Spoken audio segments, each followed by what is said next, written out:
I'm Julie Neckley, and this is a quick video on giving. It's just something I wonder a lot because my whole life I've never really been much of a giver or much of a receiver in a, like outside of marriage. It's more like you're on this little island where you don't really give or receive from the outside world. But then when my husband went to jail, it's like I didn't really have a choice. I sort of became the recipient of a lot of charity. And that's gone on for because this is a long process. It's gone for like a year and a half or so. And it just made me wonder a lot about giving, because I being on the receiving end of it, I see how other people have a totally different relationship to giving. Like some people are very into it. They just want to give, they want to help. And that really surprised me because I didn't even know those type of people existed. And then there's definitely people who are and they, have different ways they'll think about things so that they don't feel like they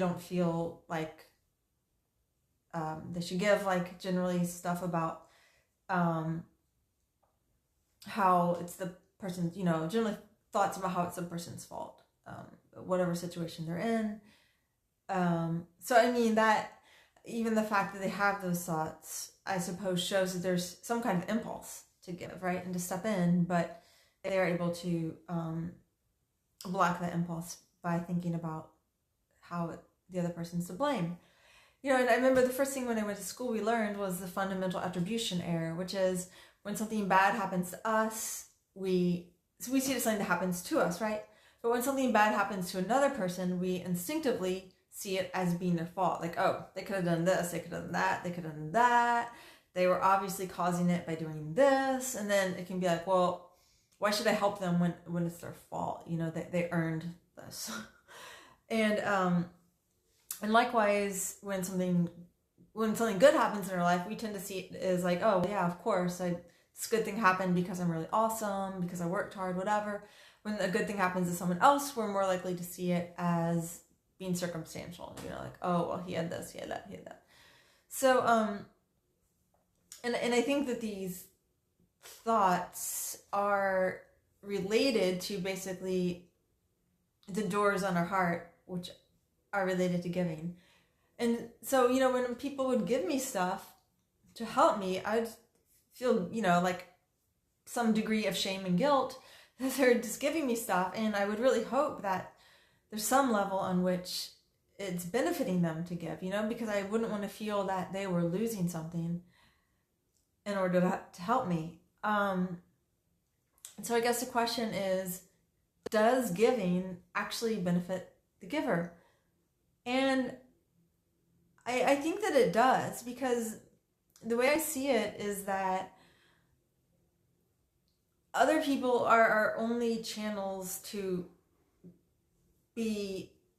step outside of ourselves, because if you're trapped inside yourself, that's a very lonely place to be, where you tend to get stuck because you do the same patterns over and over again. You have the same thoughts, you have the same problematic tendencies, and so you tend to get stuck in a rut the more that you are operating as an island.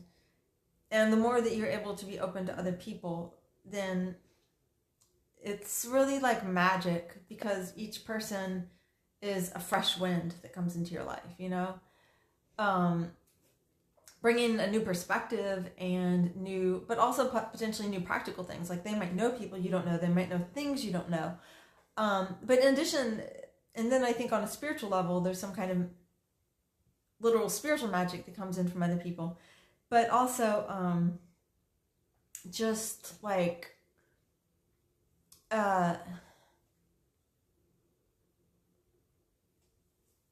I guess on all levels, really, other people are the channels through which something new comes into our life. And when somebody needs help, they're kind of like an open channel, And so it's like, if you're the person who sees it, life, like everyone will need help at one point, then you probably won't have that much of a problem stepping in.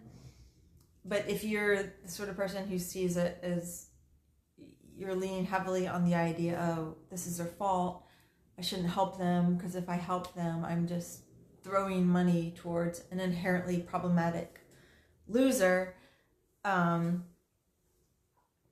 you won't help them. And this is basically, once again, this is the essence of A Christmas Carol, how Scrooge was seeing other people as losers. Like, he could come up with reasons why poor people are poor because they're losers. They deserve to be poor. It's not his job to take care of them, etc. But then you see in the book how the poor people are happier than Scrooge is, So it's like he has money, but he is robbing himself of joy by seeing other people in this negative, unforgiving light. So it's like, who is the real, which one of the people are truly taking care of themselves? Is Scrooge actually taking care of himself by basically confining himself into a little prison? But once he's visited by the ghosts, then he's able to open his heart, and then his life gains meaning, and he can actually step outside of himself and grow. So from that perspective, just like from an emotional perspective, we could say that giving is like a good trait, because giving is basically having the same thing as having an open heart. And I think that having an open heart is the same thing as having an open mind, because the more you give to someone, the more you're likely to put yourself in their shoes. I don't think that actions, feelings, and thoughts can really be separated. If you give to someone, you're opening your heart towards them, and that's also opening your mind towards them. You're going to start understanding more about why they're in a position of need. You're going to start identifying with them more, and then you're going to not be so harsh, which I think is beneficial, because when they say to understand all is to forgive all. And the more you can put yourself in another person's shoes and actually try to understand how they got to the position they are in, the more you become wiser, you gain wisdom without having to suffer for it. It's like a free scoop of wisdom for you. And also it sets you free. Like, if your life becomes about pleasing yourself, you get into, just imagine you have yourself hooked up to a magical masturbation machine where you're constantly orgasming or whatever. You're always going to get into a thing of diminishing returns. It's like, I don't know why, but for some reason when you pleasure yourself, diminishing returns is a thing. Whereas when you are opening your heart up to other people, it somehow forms some kind of cycle through which it seems like more of a sustainable cycle of pleasure. And